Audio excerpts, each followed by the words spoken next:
Zimbabwe. The country surpassed the wheat production record that it set last season. This year, the Southern African economy harvested over 467,000 tons of wheat, up more than 20% compared to last year's number. Here's CGTN's with the details. After beating a 57-year-old record last season, local wheat farmers have done even better this year, producing over 467,000 tons. The harvest has been on the back of increased private finance, which covered a third of the 91,000 tons put under the crop. That 30,000 hectares of wheat tends to be the highest production block by hectare, i.e. the highest yield per hectare, and it tends to also produce the better quality of wheat. So generally speaking, yields have been relatively good this year, in the order of 5.5 to 6 ton a hectare.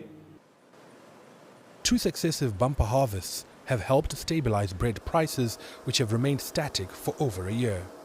We are actually more than self-sufficient when it comes to wheat. We've actually potentially overproduced in terms of what wheat we can use in the short term. But at least it cushions the country against any geopolitical issues, and it should give us the opportunity to start looking realistically at export opportunities. The government has mooted plans to sell surplus wheat to countries in the region. For Zimbabwe to become a sustainable exporter, there is need to address the cost of production so its wheat can compete favorably against other producers. This will be achieved through providing farmers with direct support. Where we can target what is within our means is things like the cost of money, things like maybe a subsidy for irrigation costs, both water and electricity, possibly looking at a subsidy around cost of fuel.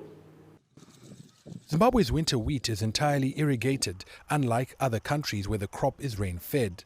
The country still needs imported wheat, which makes up 50% of what is required to bake bread.